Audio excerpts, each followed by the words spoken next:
done a couple of videos that showed how to produce a result similar to the one I'm going to show you today. One of them was called a spiral wrap.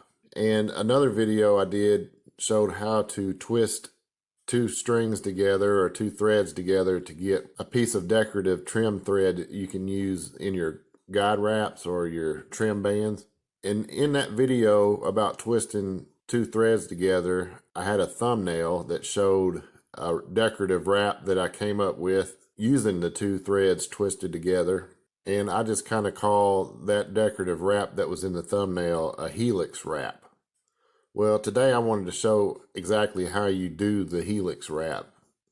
You could produce a similar result using the spiral wrap technique, but I feel like using the two threads furled together produces a cleaner looking result. The disadvantage to that is that the wrap isn't as structurally sound as the spiral wrap would be. So you just want to use this as a decorative trim before you transition onto the guide itself. The spiral wrap is a little more structurally sound because you're continuously using your main color and you're just wrapping some trim around that main color. So you could produce this same look using either technique. I just feel like using the two threads furled together produces a cleaner looking result. And that's what I'm going to show today. So as you can see, I've got a gold color and a black loaded up on my wrapping jig. And if you're using one of my jigs that I sell, in the video that I made that shows how to use my wrapping jigs, and I really want people to watch that video if you own one of my jigs or you're looking at buying one, because it's very informative. Even though it's really long, you can skip around to different areas.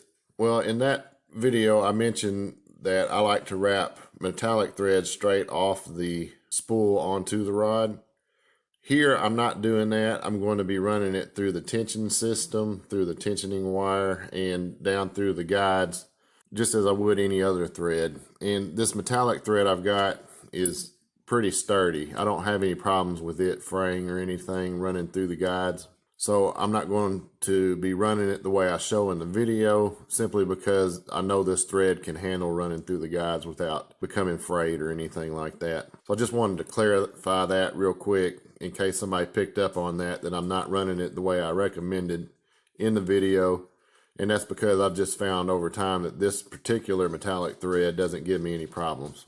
So to start out this wrap, I'm going to take my metallic gold and I'm going to go ahead and run it through my tensioning system and down through the guides to get ready to start this wrap.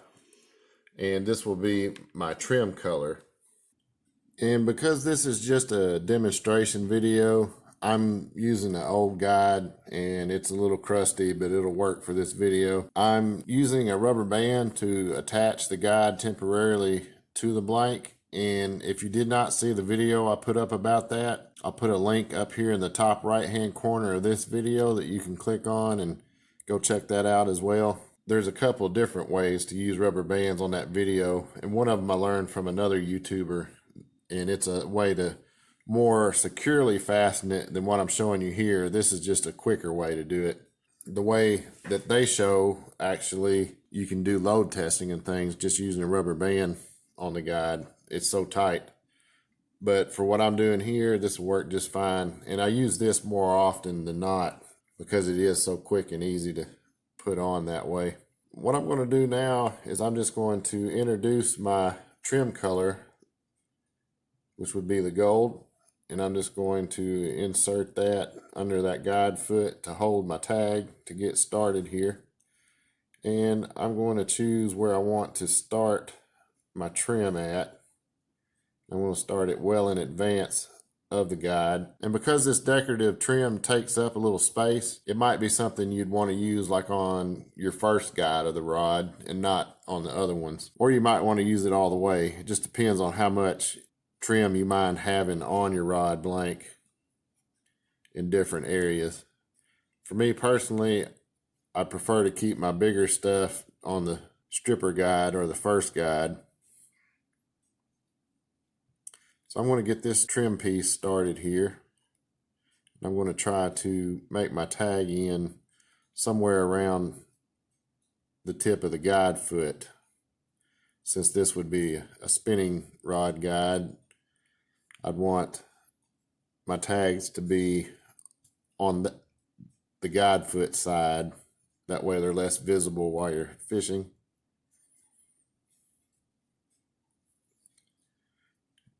But with the small thread that I use, the small diameter stuff, you usually can't see them very much anyway.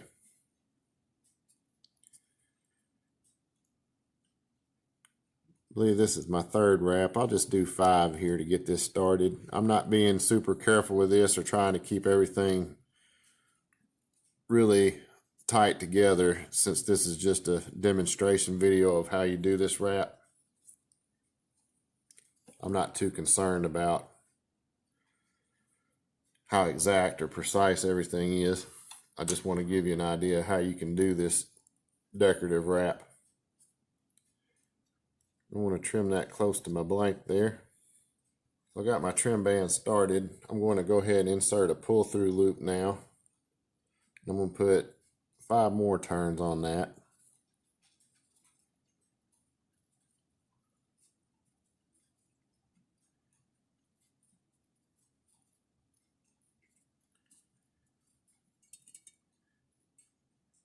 At this point, I'm going to go ahead and insert this twisted pair of thread that I did earlier off camera. It's a black and gold twisted together. And again, we'll have a link if you need to go look at this at any point before or during or after this video. There'll be an info button up here in the top right hand corner that you can click on to go see the video that shows how to do the twisted pair, how to do the rubber band clamping, and also I'll put a link in there to my wrapping jigs if you want to check those out. I'm going to pull this trim piece under this last wrap I just did with the gold color, and I'm going to pull it up here around that guide foot, so my tag for the spiral will be up in that area somewhere.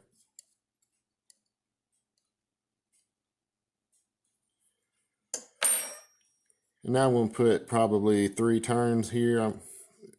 This isn't exact, it's just whatever your preference is.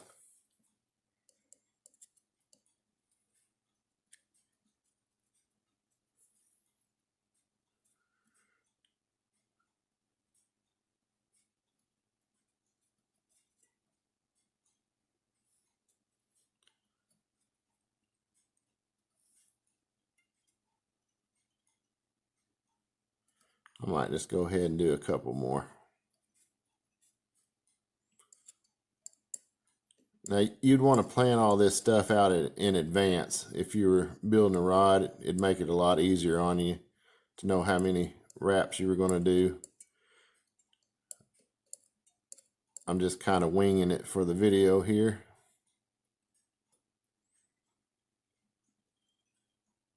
And what I'm going to do here is just see, that looks like that's about the right amount of gold I want on the front side of this. So I'm going to unwrap this gold and black off the blank here and get it out of the way. And I'm going to go ahead and terminate the gold trim. I'm going to terminate that here by pulling it back through. I'm going to remove the tension from that.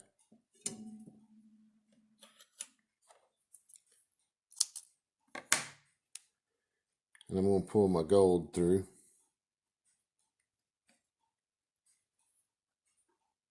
And that will be the end of my gold color.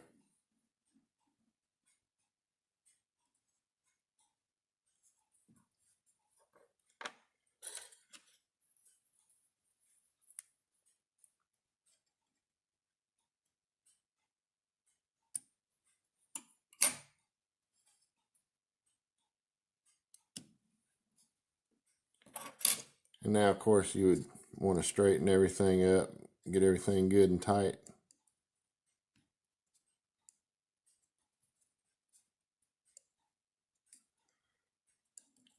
And I'm not going to do a whole lot of that here. Now, I've got my Now I've got my gold and black trim started here. What I'm going to do is trim it as close to the blank as I can.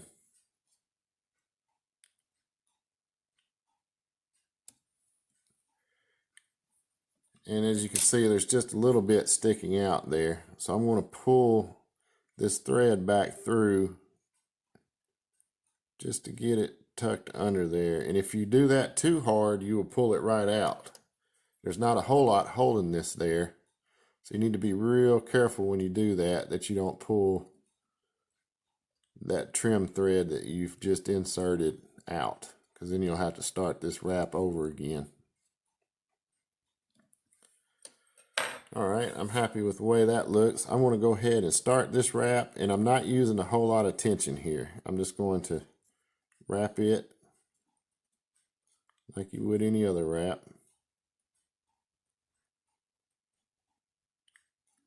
And you'll start to notice a pattern develop here. I'm just holding this by hand. This is just a single short piece of thread. And I think you can see that pattern developing.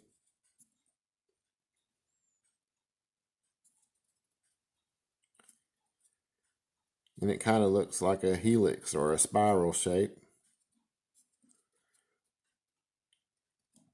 And I'm going to now just swing this out and put this up under this guide foot here to hold that in place. And that's all I'm going to use is that little bit right there for this wrap. Now I'm going to get my gold thread out of the way here and bring in my black right behind it.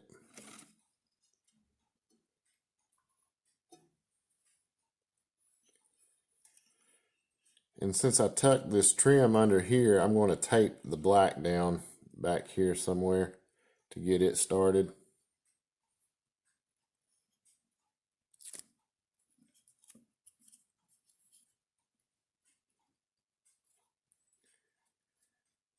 I'm just going to cross it over the tag end from this helix wrap.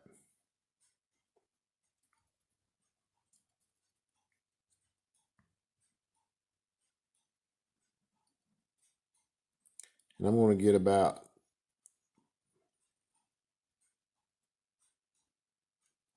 3 or 4 turns on this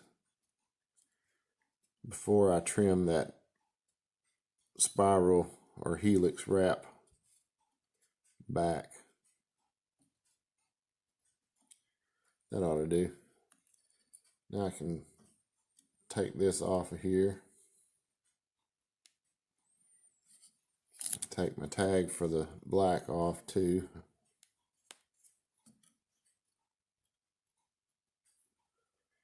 I'm going to trim this one really close to my black thread here.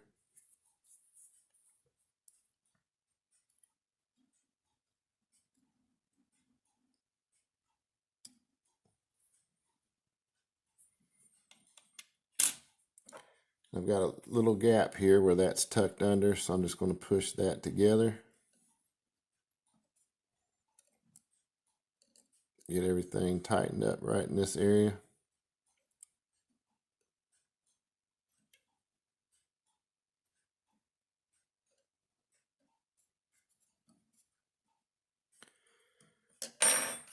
And now I'm going to trim the black main color close to the blank here. And then I'll just continue my wrap on up the guide like you would any other wrap.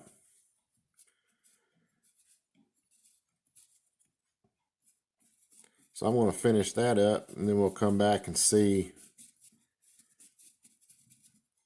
how this turned out. You see the whole thing together.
There.